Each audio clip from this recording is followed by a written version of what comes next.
বারাকাতু।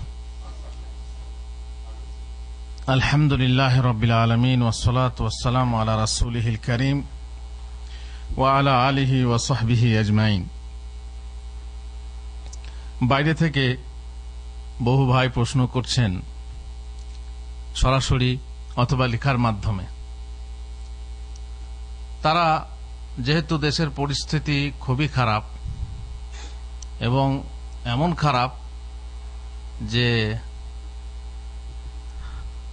রাস্তায় তারা নেমেছে নাস্তিকদের বিরুদ্ধে এবং বিশেষ করে রাসূলুল্লাহ সাল্লাল্লাহু আলাইহি ওয়াসাল্লামের বিরুদ্ধে গালাগালি এবং অশালীন কথাবার্তা বলার জন্য। আপনারা জানেন যুগে যুগে মানুষ বহু রকমের আছে, একই জামাতের মানুষ বহু রকমের আছে। তাদের মধ্যে কেউ চরমপন্থী, কেউ নরমপন্থী, কেউ মধ্যমপন্থী।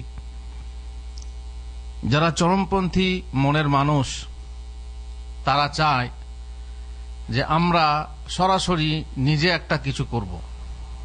তার মানে যে নাস্তিক তাকে সরাসরি গিয়ে হামলা করে তাকে খুন করে ফেলব, যে আল্লাহর নবীকে গালাগালি করে তাকে সরাসরি খুন করে ফেলব। কিছু মানুষের গায়রাত, ঈর্ষা এবং আবেগ খুব বেশি হয়, ফলে কিছু হলেই সঙ্গে সঙ্গে তরবারি তুলে ধরে।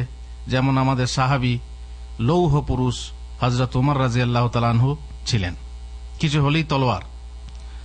এই শ্রেণীর কিছু মানুষ আছে, তারা এই যুগেও ওমর ইবনে খাত্তাব হতে চায়। আর তারা চায় যে তার বোন যদি কারোর সঙ্গে ভালোবাসা করে তাকে হত্যা করতে চায় এবং হত্যা করেও ফেলে। তারপর তার স্ত্রী যদি কারোর সঙ্গে ব্যভিচার করে তাকে হত্যা করতে চায় নিজের হাতে, কিংবা যদি কাউকে দেখে যে নবী সাল্লাল্লাহু আলাইহি ওয়াসাল্লামকে গালাগালি করছে তো নিজের হাতে তাকে হত্যা করতে চায়, এবং এটা তারা বৈধ মনে করে। আহলে সুন্নাহ ওয়াল জামাতের মত কি? যে এইভাবে সরাসরি যে ব্যভিচার করে তাকে হত্যা করা, কিংবা যে এমন কাজ করে যে সত্যি হত্যাযোগ্য তাকে হত্যা করা কি পাবলিক করতে পারে, নাকি সরকার হওয়া জরুরি? আহলে সুন্নাহ ওয়াল জামাতের মতে যে কাবিরা গুনাহ করবে, কাবিরা গুনাহ করার ফলে সে কাফের হবে না। কাবিরা গুনাহ করলে তার ফলে সে কাফের হবে না। আর কাবিরা গুনাহ করলে তাকে হত্যা করা এমনি সহজে যাবে না যতক্ষণ না তার প্রমাণাদি পাওয়া গেছে। চুরি যদি করে কেউ, চোর হয়, তার হাত কে কাটবে? পাবলিক কাটবে না সরকার কাটবে? আহলে সুন্নাহ ওয়াল জামাতের মত হলো যে এইসব দণ্ডবিধি প্রয়োগ করার একমাত্র অধিকার হলো সরকারের। কোন পাবলিক এই দণ্ডবিধি প্রয়োগ করতে পারে না। হোক তার রাগ হতে পারে, তার রাগ হতে পারে, সে রাগ করবে, কিন্তু রাগের বশে সে যদি হত্যা করে বসবে, এটা কিন্তু সঠিক পদ্ধতি নয় এবং আহলে সুন্নাহ ওয়াল জামাতের নীতি নয়। আপনি বলবেন হুজুর হযরত ওমর তো করেছেন। একবার হযরত ওমরের কাছে বিচার এলো। কিরকম বিচার এলো? হ্যাঁ, এক ইহুদি আর এক মুসলমান বিচার নিয়ে নবী সাল্লাল্লাহু আলাইহি ওয়াসাল্লামের কাছে এলো। তো সেখানে নবী সাল্লাল্লাহু আলাইহি ওয়াসাল্লামের বিচার পছন্দ হলো না, ফলে সে বিচার কার কাছে গেল? আবু বকরের কাছে গেল, সেখানেও পছন্দ হলো না। তারপরে গেল কার কাছে? ওমরের কাছে। কিংবা কোন কোন রিওয়ায়াতে পরিষ্কার আছে যে আল্লাহ রাসূলের কাছ থেকে পরে সরাসরি ওমরের কাছে বিচার নিয়ে গেল। তারপরে সেখানে গিয়ে বলল যে এরকম ব্যাপার, আমরা রাসূলের কাছে গিয়েছিলাম কিন্তু সেখানে বিচার পছন্দ হয়নি, আমরা আপনার কাছে এসেছি, আপনি বিচার করে দেন। ওমর বললেন সত্যি তাই? বলছি হ্যাঁ। উনি বললেন মাকানা কুমা, ঠিক আছে তোমরা থামো, আমি আসছি। হাত্তা আখরাজা ইলাইকুমা হাত্তা উখরাজা ইলাইকুমা ফাআকদি বাইনাকুমা, আমি বের হয়ে এসে বাড়ি থেকে আসি, তারপর তোমাদের মাঝে ফয়সালা করে দেব। তারপরে চাদরের নিচে একটা তলোয়ার লুকিয়ে নিয়ে এসে লোকটাকে হত্যা করে ফেললো, যে বলল যে আমি আল্লাহ রসুলের বিচারে সন্তুষ্ট নই, সুতরাং হযরত ওমর তাকে হত্যা করে ফেললেন। এখানে হত্যা করলেন আল্লাহর নবীর বিনা অনুমতিতে, তাই না? তাহলে বোঝা গেল যদি এই শ্রেণীর কেউ বিরোধিতা করে, যেহেতু আল্লাহ তাআলা বলেছেন ফালা ওয়া রাব্বিকা লা ইউমিনুনা হাত্তা ইউহাক্কিমুকা ফীমা শাজারা বাইনাহুম, সে মুমিন হতে পারে না যতক্ষণ পর্যন্ত না তারা তোমাদেরকে তাদের কি বলে বিবাদ বিসম্বাদের বিচারভার কাকে অর্পণ করে? তোমাকে অর্পণ করে। সুতরাং আল্লাহর নবীর বিচার যারা পছন্দ করে না তারা কি? কাফের।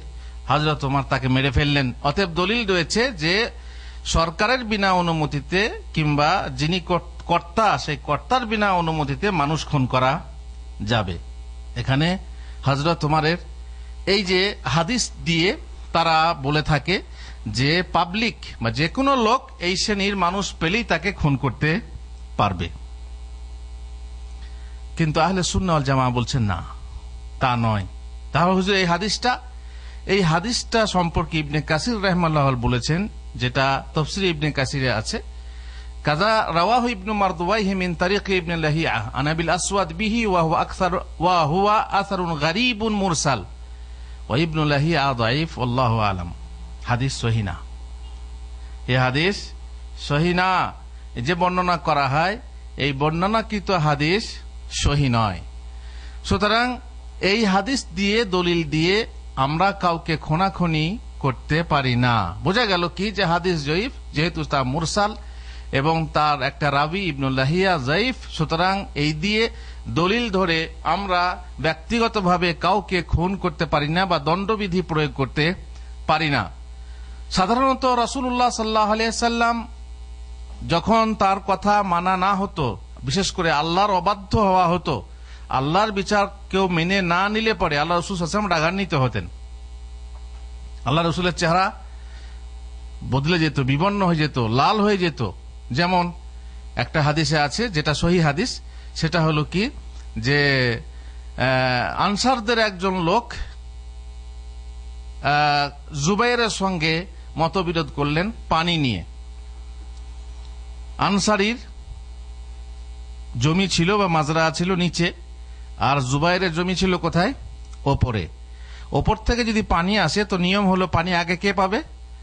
যার জমি ওপরে আছে, ঠিক আছে কিনা? তো যার আনসারীর জমিটা নিচে ছিল, সে বলল যে জুবাইর তুমি পানি ছেড়ে দাও। কিন্তু জুবাইর বললেন আমি আগে সেচ না দিয়ে তোমাকে পানি ছাড়তে পারি না। রাসূলুল্লাহ সাল্লাল্লাহু আলাইহি ওয়াসাল্লামের কাছে বিচার নিয়ে গেলে আল্লাহ রাসূল সাল্লাল্লাহু আলাইহি ওয়াসাল্লাম বলেন ইসকি ইয়া জুবাইর সুম্মা আরসিলিল মা ইলা জারিক, তুমি নিজে সেচ করে নাও, তারপরে বাকি পানি তোমার প্রতিবেশীর দিকে ছেড়ে দাও। তখন আনসারী রাগান্বিত হলো, রেগে গেল। তখন রেগে গিয়ে বলছে আপনার ফুফাইতো ভাই কিনা তাই আপনি এই বিচার করলেন। দেখছেন কত বড় কথা? আপনার ফুফাইতো ভাই কিনা তাই এই বিচার করলেন, তার মানে আপনার বিচার ইনসাফপূর্ণ হলো না। আপনি কোল টেনে বিচার করলেন, আপনার পক্ষপাতিত্ব, আপনি স্বজনপ্রীতির বিচার করলেন। এটা কত বড় কথা, বিশাল কথা। ফাতালাওয়ানা ওয়াজহু রাসূলিল্লাহ সাল্লাল্লাহু আলাইহি ওয়াসাল্লাম, আল্লাহ রাসূলের চেহারা বদলে গেল, বিবর্ণ হয়ে গেল। তখন তিনি বললেন ইসকি ইয়া জুবাইর সুম্মা ইহবাসিল মা হাত্তা ইয়ারজালাল জুদর, এ জুবাইর তুমি সেচতে থাকো যতক্ষণ না দেওয়াল পর্যন্ত এবার কানায় কানায় পানি পরিপূর্ণ না হয় ততক্ষণ পানি ছাড়বে না। আগে যে বিচার দেওয়া হয়েছিল একটু হালকা ছিল, এখন কি হয়ে গেল? কড়া হয়ে গেল। তার পরিপ্রেক্ষিতে কোরআনের আয়াত অবতীর্ণ হলো ফালা ওয়া রাব্বিকা লা ইউমিনুনা হাত্তা ইউহাক্কিমুকা ফীমা শাজারা বাইনাহুম। এটা হচ্ছে বুখারী মুসলিমের হাদিস, আর এটাই হচ্ছে সহিহ। বাকি উমরের ওই হাদিসটা সহিহ নয়। ওখানে দেখেন আল্লাহ রাসূল সাল্লাল্লাহু আলাইহি ওয়াসাল্লাম রাগও করেননি, যখন বিচার মানলো না তখন ঠিক আছে যাও তোমরা উমরের কাছে যাও, ওখানে আরামসে আল্লাহ নবী বলে দিলেন। কিন্তু এখানে দেখেন আল্লাহ নবী, আল্লাহর বিরোধিতা হলে আল্লাহ নবী কি করতেন? রাগান্বিত হতেন। বোঝা গেল কি যে ওই হাদিস এই হিসাবেও সহিহ নয়। দুটো কিসসাকে এক মনে করে অনেকে হয়তোবা কোন রাবী এই কিসসা বানিয়ে ফেলেছে। সুতরাং ওই কিসসা বা ওই কাহিনী দেখে আমরা ব্যক্তিগতভাবে আমাদের অধিকার আছে যে কোনো কাফেরকে হত্যা করব, কোনো নাস্তিককে হত্যা করব, কিংবা কোনো নবীর প্রতি বেয়াদবি যে করে তাকে হত্যা করব, এই দলিল নেওয়া যেতে পারে না। সুতরাং বোঝা গেল কি যে আমরা যখন এই শ্রেণীর ব্যাপার আসবে তখন আমরা কি করব? ধৈর্য ধারণ করব। আমরা খবরদার এই রকম কোনো কাজ করে বসবো না যাতে কি হয়, যাতে কোন রকম ভাবে মানুষের মাঝে, তারপরে সরকার আপনাকে ছাড়বে না, বিশেষ করে যেখানে সরকারি হুকুমত, যেখানে ইসলামী সরকার নেই, সেখানে আপনি যদি কাউকে হত্যা করেন এইভাবে, সরকার আপনাকে ছাড়বে না। আর তার ফলে একটা বিক্ষিপ্ততা এবং সেখানে বড় গন্ডগোল ইত্যাদি বাঁধবে। হযরত ওমর রাদিয়াল্লাহু তাআলা আনহু, আপনি শুনেছেন, বহু ঘটনাতে শুনেছেন যে আল্লাহ রাসূল সাল্লাল্লাহু আলাইহি ওয়াসাল্লামের কাছে অনুমতি নিতেন, হত্যা করার জন্য অনুমতি নিতেন। যেমন দুটো ঘটনা উল্লেখ করি। হযরত ওমর আল্লাহ রাসূল সাল্লাল্লাহু আলাইহি ওয়াসাল্লামের বিনা অনুমতিতে কোনো কাজ করতে পারেন না। এটা তো হতেই পারে না যে হযরত ওমর আল্লাহ রাসূল সাল্লাল্লাহু আলাইহি ওয়াসাল্লামের অনুমতি ছাড়া কোনো মুসলমানকে তিনি হত্যা করবেন। দেখেন, প্রথম ঘটনা হলো হাতেব বিন আবি বালতা যখন মক্কা অভিযানের খবর দিয়ে গোপনে চিঠি পাঠালেন কোথায়? মক্কা এক বুড়ির সাথে। আল্লাহ রাসূল সাল্লাল্লাহু আলাইহি ওয়াসাল্লাম আকাশবাণীর মাধ্যমে খবর পেলেন যে এক বুড়ি চিঠি নিয়ে যাচ্ছে মক্কাতে, তাতে লেখা আছে এই মক্কা অভিযানের খবর। রাসূলুল্লাহ সাল্লাল্লাহু আলাইহি ওয়াসাল্লাম আলীকে ডাকলেন এবং আরো কয়েকটা সাহাবীকে ডেকে ঘোড়া নিয়ে বললেন, যাও তোমরা যেতে যেতে রওজাতুল খাখ নামে এক জায়গায় পাবে, সেখানে দেখবে এক বুড়ি যাচ্ছে, তার সঙ্গে চিঠি আছে, সেটা উদ্ধার করে নিয়ে এসো। আল্লাহ রাসূল সাল্লাল্লাহু আলাইহি ওয়াসাল্লাম গায়েব জানতেন। কিভাবে জানলেন? ওহীর মাধ্যমে জানলেন। তারপরে আলী গেলেন, সেখানে সত্যি দেখলেন এক বুড়ি যাচ্ছে উটের পিঠে চেপে। বুড়ি নেমে আয়। বলছে, কি ব্যাপার? নেমে আয়, তোর কাছে একটা চিঠি আছে, চিঠিটা দে। চিঠি কোথায় আছে? না, চিঠি আমার কাছে নেই। সরাসরি দে। বলছে, তুমি আমার মালপত্র চেক করে নাও। মালপত্র চেক করলো, চিঠি পাওয়া গেল না। আলী বললেন, দেখ বুড়ি, তোর কাছে চিঠি আছে, আমাদেরকে যিনি খবর দিয়েছেন তিনি কোনোদিন অসত্য বলতে পারেন না, অবাস্তব বলতে পারেন না। চিঠি বের কর, না হয় তোর লজ্জাস্থান, শরমগা, গোপনাঙ্গ পর্যন্ত আমরা চেক করে দেখতে পারি। তখন বুড়ি ভয় খেয়ে গেল। তারপরে চুলের এই চুটি নিচে থেকে চিঠিটা বের করে দিয়ে দিল। কে দিয়েছে চিঠি? হাতেব বিন আবি বালতা, সেই সাহাবী যিনি বদর যুদ্ধে অংশগ্রহণ করেছেন। সুবহানাল্লাহ। এই কথা শুনে হযরত ওমর রাগান্বিত হয়ে বললেন, ইয়া রাসূলুল্লাহ, আমাকে অনুমতি দেন, আমি এই মুনাফিকের গর্দান উড়িয়ে দিয়ে মুনাফিক হয়ে গেছে। দেখছেন, কই সেখানে সঙ্গে সঙ্গে তো ধরে খুন করে দিলেন না, না তা না। আর তিনি আল্লাহ রাসূল সাল্লাল্লাহু আলাইহি ওয়াসাল্লামের কাছে অনুমতি চাইলেন। ঠিক ওই রকমই আরেক ঘটনায় আপনারা শুনেছেন যে কোন এক যুদ্ধে, সম্ভবত তবুকের যুদ্ধে, এক আনসারীর সঙ্গে, আনসার আর মুহাজিরদের মাঝে একটু ঘটপট হলো, একটু বিবাদ হলো। সেই বিবাদের ফলে আনসারী আনসারকে ডাক দিল, আনসারদেরকে ডাক দিল, এবং মুহাজিররা মুহাজিরদেরকে ডাক দিল। যেমন এখানে যদি আমরা বাংলাদেশি আর ইন্ডিয়ান থাকি, যদি বাংলাদেশি আর ইন্ডিয়ার মাঝে ঝগড়া হয়, তখন বাংলাদেশিকে ডাকবে, তোমরা আমাকে সাহায্য করো। আর ইন্ডিয়ান সে ইন্ডিয়ানদেরকে ডাকবে যে তোমরা আমাকে সাহায্য করো। এই যে এটাকে বলা হয় পক্ষপাতিত্ব, অন্ধ পক্ষপাতিত্ব। এটা কি ঠিক? না, এটা ঠিক না। এটা হচ্ছে জাহিলি যুগের কর্মকাণ্ড। তাই রাসূলুল্লাহ সাল্লাল্লাহু আলাইহি ওয়াসাল্লাম বললেন, মা বালু দাওয়াল জাহিলিয়া, তোমরা জাহিলিয়াতের যুগের মতো হাঁক ছাড়ছো কেন? দাউহা ফাইন্নাহা মুনতিনা, এমন আহ্বান, এমন ডাকাডাকি, এমন পক্ষপাতিত্ব, এমন তাআসসুব, অন্ধ পক্ষপাতিত্ব বর্জন করো, কারণ তা হচ্ছে পচা, তা পচে গেছে, গলে গেছে, নষ্ট হয়ে গেছে, তা নোংরা। এরকম ডাকাডাকি করো না। মোট কথা, এইসব চুপচাপ হয়ে গেল। এখন আব্দুল্লাহ ইবনে উবাই ইবনে সালুল কে মুনাফিকদের সর্দার ছিল, মদিনার লোক, তাই না? এই মদিনার লোক, সে কি বলতে লাগলো? কি বলল? ওয়াল্লাহি লা রাজানা ইলাল মাদিনাতি লা ইখরিজান্না লা'আযযু মিনহাল আযাল।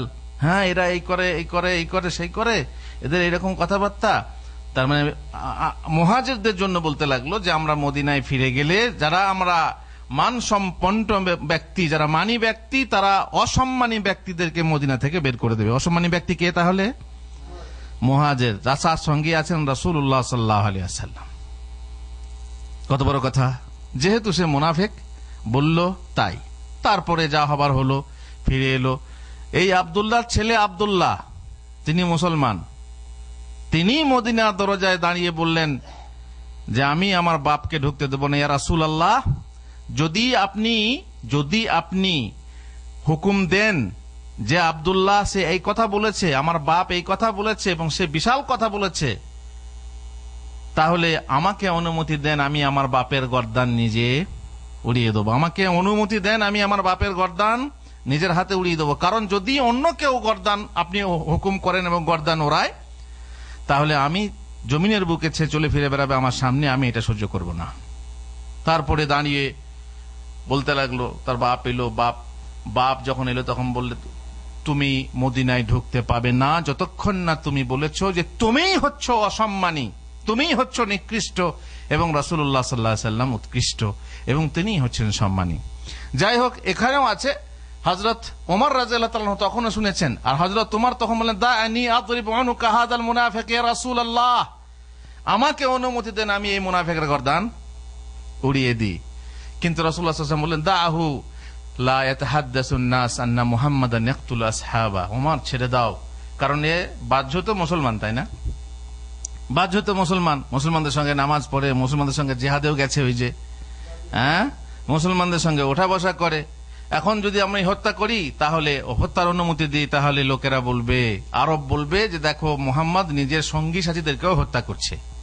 এখানে হিকমত অবলম্বন করে রাসূলুল্লাহ সাল্লাল্লাহু আলাইহি ওয়াসাল্লাম ওমরকে হত্যা করতে অনুমতি দিলেন না।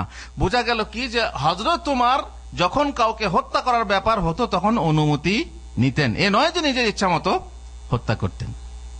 সুতরাং প্রথম কাজ যে ঘটনা, সে ঘটনা ঠিক নয়, এটা আমরা স্পষ্টভাবে বুঝতে পারছি। যদিও আমাদের বহু হুজুর আছে, বহু জিহাদি হুজুর, এমনি বহু হুজুর আছেন যারা কানে আঙ্গুল দিয়ে বা এমনি গলা বাজিয়ে এইভাবে এই হাদিসগুলো প্রয়োগ করে মানুষকে জিহাদে উদ্বুদ্ধ করে এবং যুবকদের আবেগকে ফুটন্ত ঘোড়ার মতো তাদের রক্তকে ফুটন্ত করে তোলে এবং জিহাদে উদ্বুদ্ধ করে। আর তারা ভাবে কি এটাই জিহাদের ময়দান দেখে না, তারা জিহাদের ময়দান খুঁজে পায় না, বরং যেখানে থাকে সেখানেই ভাবে কি একে ওকে হত্যা করা, এখানে ওখানে বোম ফাটানো, এটাই হচ্ছে কি জিহাদ। হুজুর, আপনি যে কইলেন এটা ঠিক, কিন্তু আরেকটা হাদিস আছে যে এক অন্ধ সাহাবী তার স্ত্রীকে হত্যা করেছিলেন, কেননা সে নবী সাল্লাল্লাহু আলাইহি ওয়াসাল্লামকে গালাগালি করত। এটা কি ঠিক না? এই হাদিসটা তো সহিহ। আপনাদের মুহাদ্দিস আলবানী হাদিসটাকে সহিহ বলেছেন। আবু দাউদের হাদিস যে একজন অন্ধ সাহাবী, যিনি যিনি তার স্ত্রীকে হত্যা করেছেন। তার আগে আরো দুটো ঘটনা বলি, তারপর বলছি। আর একটা আছে যে যখন কোন দণ্ডবিধি প্রয়োগ করতে হবে তখন জরুরি কার? সরকারের। অবশ্য কৃতদাস দাসীর ক্ষেত্রে সরকারের দরকার নেই। কৃতদাস দাসীর ক্ষেত্র কি এখন আছে? বর্তমানে নেই। কৃতদাস দাসীর ক্ষেত্র শেষ হয়ে গেছে, কোথাও কোথাও থাকতেও পারে, কিন্তু আমাদের দেশে নেই। সবাই মানুষ স্বাধীন। আর শরীয়তের একটা নীতি হলো যে কৃতদাস দাসীর ক্ষেত্রে যদি দণ্ডবিধি প্রয়োগ করতে চান, তাহলে পরে প্রশাসন বা শাসকের অনুমতির প্রয়োজন, সরকারের অনুমতির প্রয়োজন হবে না। এটা একটা ফিকহি মসলা।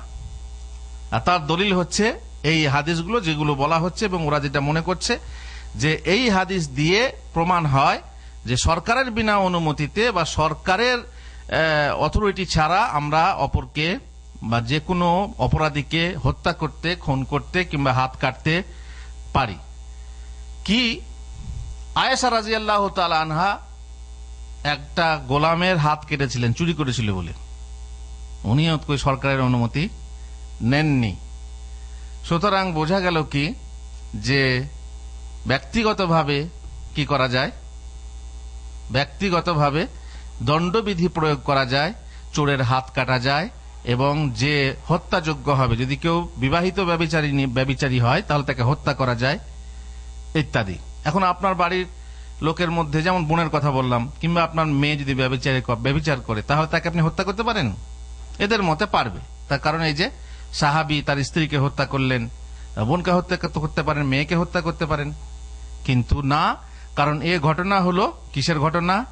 যে প্রভু তার কৃতদাস বা কৃতদাসীর ক্ষেত্রে দণ্ডবিধি প্রয়োগ করতে পারে, তারই হাদিস। তেমনি অন্য একটা হাদিস আছে, ইবনে ওমর তার পালিয়ে যাওয়া এক গোলামের হাত কেটেছিলেন যে চুরি করেছিল।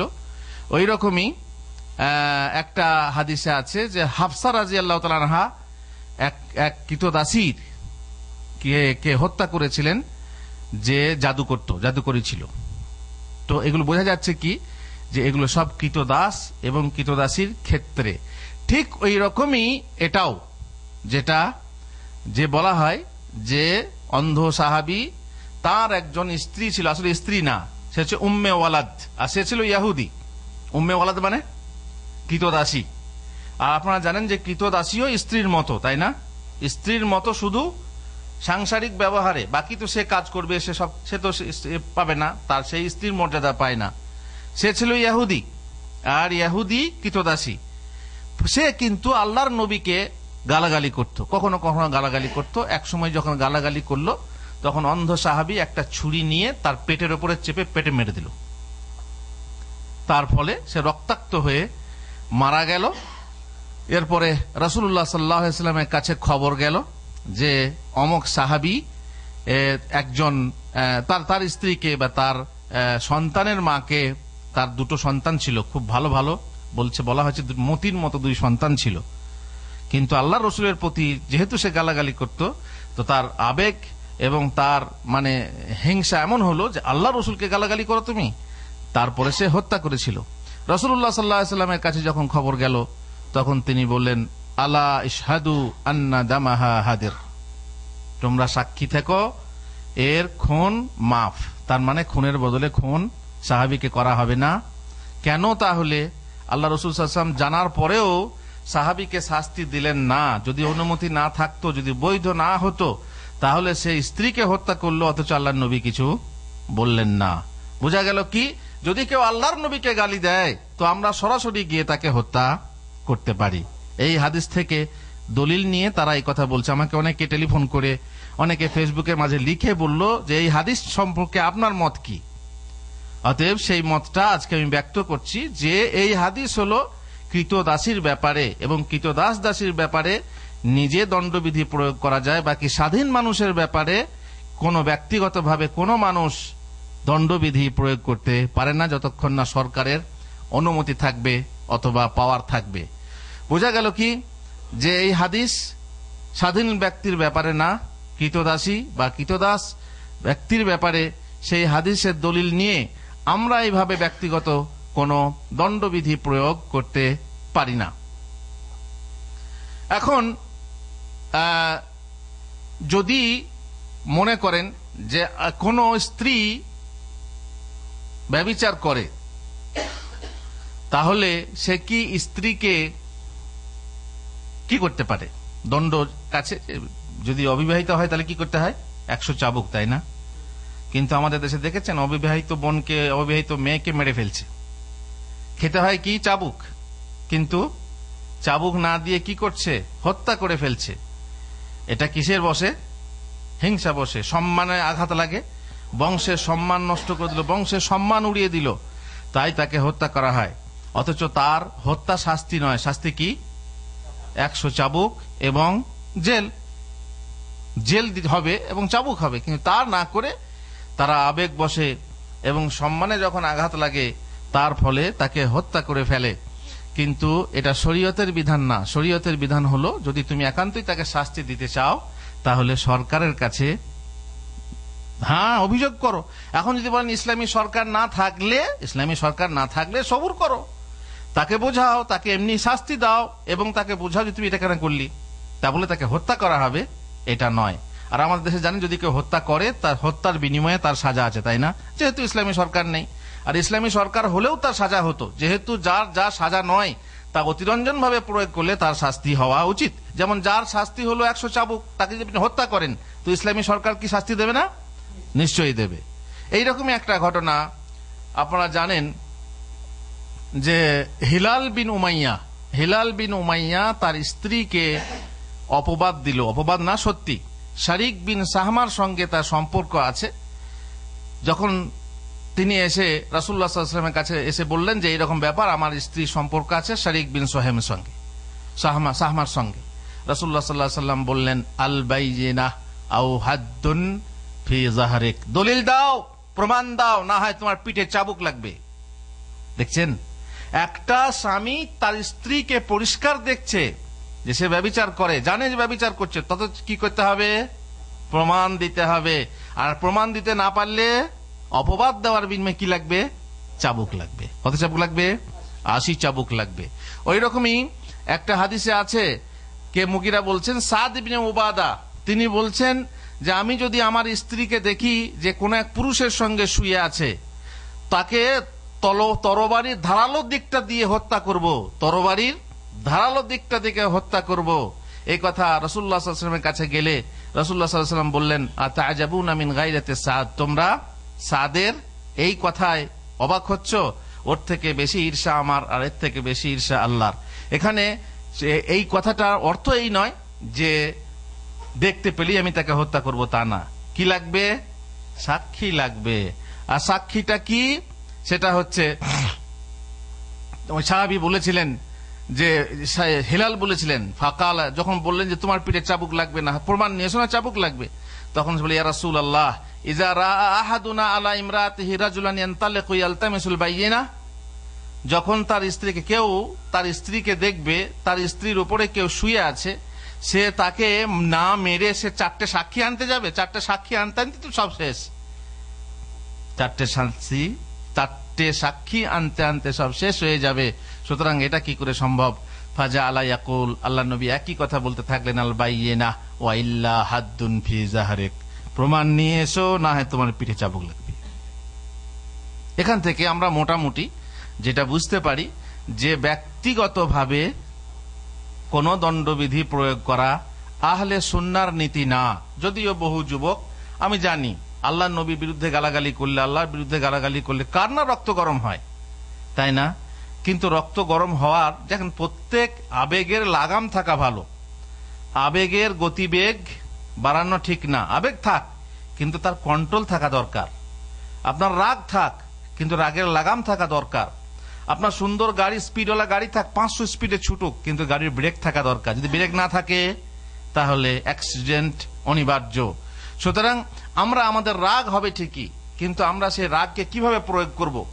আমরা আল্লাহর নবীর বিরুদ্ধে যে গালাগালি হচ্ছে তার কিভাবে শাস্তি বা কিভাবে প্রতিবাদ করব, সেগুলো ওলামাদের কাছে শিখে নিয়ে গিয়ে সেইভাবে প্রতিবাদ করতে হবে। অশান্তি নিয়ে এসে আমরা সরাসরি আইন নিজের হাতে তুলে নেব, কি নিজের হাতে আমরা দণ্ডবিধি প্রয়োগ করতে যাব, আর যেখানে সেখানে যাকে পাবো তাকেই খুন খারাপি করা শুরু করব, এটা কিন্তু আহলে সুন্নাহর নীতি নয়। সুতরাং আজকে শুধু এই কথাটাই বললাম যে বারবার আমাকে প্রশ্ন করা হচ্ছে টেলিফোনের মাধ্যমে এবং ফেসবুকে লেখার মাধ্যমে, সেটা ওই বিশেষ করে এই হাদিসটা যে সাহাবী, অন্ধ সাহাবী তার স্ত্রীকে খুন করেছিলেন, আসলে সে স্ত্রী না, উম্মুল ওয়ালাদ, স্ত্রীর মতোই উম্মুল ওয়ালাদ, এবং সে ছিল ইহুদি, আর তার সঙ্গে সে ছিল কৃতদাসী। আর দাসীর ক্ষেত্রে দণ্ডবিধি প্রয়োগ করার জন্য প্রশাসনের অনুমতি লাগে না। আর আমরা যে সমস্ত মানুষ যদি খুন করতে যাই, সব তো স্বাধীন মানুষ, তাই না? তাদেরকে খুন করার ব্যাপারে আমাদের সরকারের অনুমতি লাগবে। ইসলামী সরকার না হলে আমরা সেই রকম তৎপরতা করব না। আমরা মক্কায় বাস করলে পরে মদিনার মতো আচরণ কেন করব? আমরা যদি দেখি আমাদের পরিবেশ এখন মক্কার, তো মদিনার মতো আচরণ করা যাবে? মদিনার আচরণ হযরত উমরও করতে পারেননি, তিনি অনুমতি নিয়েছেন কার কাছে? রাসূল সাল্লাল্লাহু আলাইহি ওয়াসাল্লামের কাছে, সরকারের কাছে। সুতরাং আমাদেরও সেরকম দরকার। আমাদের আবেগ থাক, কিন্তু আমাদের আবেগের লাগাম থাকা দরকার। আমাদের গতি থাক, কিন্তু গতিতে ব্রেক থাকা দরকার। আমাদের রক্ত ফুটন্ত হোক, কিন্তু আল্লাহর জন্য ঈর্ষা হোক, রাসূলের জন্য আমাদের আবেগ হোক, কিন্তু এই নয় যে আমরা এমন কিছু করে বসি যাতে ইসলামের বেশি ক্ষতি। এইসব ক্ষেত্রে দেখবেন খুন খারাপের ক্ষেত্রে, এই যে সন্ত্রাস বলুন আর যাই বলুন, এসে ইসলামের লাভ বেশি হয় না, কি হয়? এতে ইসলামের ক্ষতি বেশি হয়। যেখানে জিহাদ আছে, যেখানে জিহাদের ময়দান আছে, সেখানে যান, জিহাদ করুন। কিন্তু যেখানে জিহাদের ময়দান না, জিহাদের শর্ত কি, জিহাদ কখন করতে হবে, কিভাবে করতে হবে, জিহাদ, হাতের জিহাদ আছে, কলমের জিহাদ আছে, মুখের জিহাদ আছে, মালের জিহাদ আছে, এক একটা জিহাদের পর্যায় আছে, সেই জিহাদ করতে থাকুন। কিন্তু সব জিহাদ বাদ দিয়ে যারা জিহাদ করে না তারা মুসলমান নয়, তারা মুনাফিক ইত্যাদি ফতোয়া দিয়ে যুবকদেরকে উদ্বুদ্ধ করে পরিষ্কার বলছে যারা মুসলমান নয়, কারণ এরা কোরআনের আয়াত মানে না। কারণ আল্লাহ তাআলা কি বলছেন? জাহিদুল মুনাফিকিন, জাহিদুল কুফারা ওয়াল মুনাফিকিন, কাফের মুনাফিকদের বিরুদ্ধে জিহাদ করতে হবে। আমরা চুপচাপ বসে আছি। আজকে একজন বলছে আহলে হাদিসরা হাদিস বুঝে না, তারা হাদিস পড়ে হাদিস বুঝে না, তার কারণ তারা হাদিসে আমল করে না। একজন বলছে আহলে হাদিসরা কি করে, দেশে এত কিছু হচ্ছে, এত বিক্ষোভ হচ্ছে, এত খুনাখুনি হচ্ছে, এত ভাঙচুর হচ্ছে, আহলে হাদিসরা কোথায়? কাউকে আরেকজন বলছে তবলিগিরা কোথায়? আরে ভাই, এত লক্ষ লক্ষ মানুষের মাঝে এখানে আহলে হাদিস নেই? সেখানে কি কোনো তবলিগি নেই নাকি সবাই তোমাদের দল? এটা কি করে হতে পারে?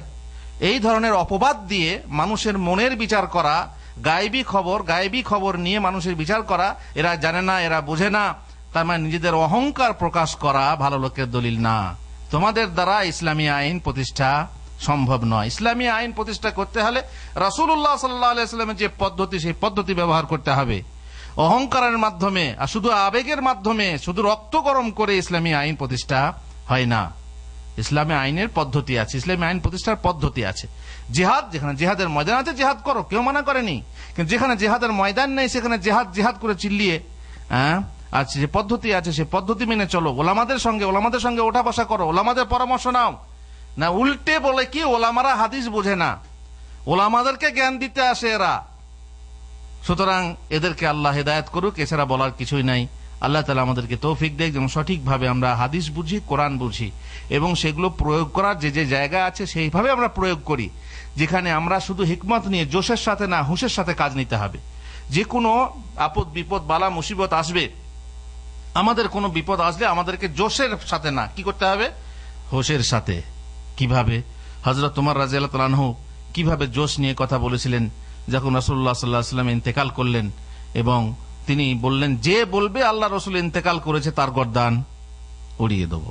ওনার তো সবসময় এরকমই কথা, যে বলবে আল্লাহ রাসূল সাল্লাল্লাহু আলাইহি ওয়াসাল্লাম ইন্তেকাল করেছেন আমি তার গর্দান উড়িয়ে দেবো। কিন্তু আবু বকর সিদ্দিক রাদিয়াল্লাহু তাআলা আনহু এসে যখন আয়াত পাঠ করলেন, তখন কি হলো? আফা ইম্মাতা আও কুতিলান কালাবতুম আলা আকাবিকুম ইন্নাকা মাইয়িতুন ওয়া ইন্নাহুম লামাইয়িতুন। যখন আল্লাহর আবু বকর আয়াত পাঠ করলেন তখন ঠিক হযরত ওমর চুপ হয়ে গেলেন, সেই রকম যেমন সাপের মাথায় জড়ি পড়লে সাপ ক্ষান্ত হয়ে যায়। আবেগ থাকুক, কিন্তু আবেগের লাগাম থাকা দরকার। সেই লাগাম কি? কোরআন হাদিসের লাগাম, কোরআন হাদিসের লাগাম। আমরা বলছি না যে অমুসলিম সরকারের আনুগত্য করতে হবে। আমরা কোন অমুসলিম সরকারের আনুগত্য করি না। যেখানে কোন সরকার ইসলাম বিরোধী কিছু আদেশ হয় আমরা আনুগত্য করি না, কিন্তু আমরা কিছু বলি না, আমরা এইভাবে খুনাখুনি করি না। আমরা তো রাজনীতি বলছি, রাজনীতি করি না, আমরা রাজনীতি করি না। তোমরা রাজনীতি করো, তোমরা দাপাদাপি করছো, ঝাপাঝাপি করছো, তোমাদেরকে লোকে দেখছে। আমরা যেহেতু রাজনীতি করি না, লোকে দেখবে কি করে? আমাদের তো কোনো প্লাগ নেই, আমাদের ব্যানার নেই, যেহেতু আমরা রাজনীতি করি না। রাজনীতি করো না কেন? ইসলামে কি রাজনীতি নেই? এরা ইসলামের রাজনীতি আছে। তো আমাদের রাজনীতি শোনো, আমাদের রাজনীতি হলো রাজনীতি না করা। আমাদের রাজনীতি হলো রাজনীতি না করা। কারণ রাজনীতি করতে গিয়ে বহু মুসলমানদেরকে আমরা দূরে সরিয়ে দিচ্ছি। এই জন্য রাজনীতি না করে সমস্ত মুসলমানদের দলগুলোকে যদি আমরা একতাবদ্ধ করতে পারি, মানুষ তৈরি করতে পারি। মানুষ তৈরি না করে ইসলামী সরকার আসবে না। ইটকে ভালো করে পাকাপুক্ত না করে কোনোদিন বড় বিল্ডিং তৈরি হতে পারে না। এই আবেগময় যুবকদেরকে নিয়ে ইসলামী শাসন প্রতিষ্ঠা হতে পারে না। আজকে তারা হ্যাঁ, কালকে তারা না বলবে। ভোট আজকে একজনকে দিয়েছে, কালকে একজনকে দেবে। সাধারণত মানুষ তিন শ্রেণীর হয়, এক হচ্ছে ভক্ত, আর এক হচ্ছে দুশ্মন শত্রু, আর এক শ্রেণীর মানুষ আছে মাঝামাঝি। যে ভক্ত সে ভক্ত থাকবে, যে শত্রু সে শত্রু থাকবে, আর মাঝামাঝি যে থাকবে সে কখনো এইদিকে কখনো ওদিকে। এই হিসাবে এইভাবে আমাদের মতে রাজনীতি, এইভাবে রাজনীতি করে পশ্চিমী রাজনীতি নিয়ে এসে ভাঙচুর করে বিক্ষোভ মিছিল এসব করে ইসলাম প্রতিষ্ঠা হতে পারে না। আমাদের হচ্ছে কি মানুষ তৈরি করো। আমাদের হচ্ছে প্রথমে সংশোধন তারপর সংগঠন, প্রথমে সংগঠন তারপর সংশোধন না। এই হচ্ছে নীতি। আমরা রাজনীতি করি, কিন্তু আমাদের বর্তমান রাজনীতি হলো রাজনীতি ত্যাগ করা। আল্লাহ তাআলা ভালো জানেন। আমরা আমাদের ওলামাদের কাছ থেকে, আমরা কোরআন হাদিস থেকে যেটুকু জ্ঞান পেয়েছি সেটাই হচ্ছে এটাই, এবং ইনশাআল্লাহ এটাই হচ্ছে সঠিক। আল্লাহ তাআলা আমাদেরকে তৌফিক দেন যেন আমরা সঠিক পথ বেছে নিতে পারি। ওয়া সাল্লাল্লাহু আলা নবিয়িনা মুহাম্মদ ওয়া আলা আলিহি ওয়া সাহবিহি আজমাইন।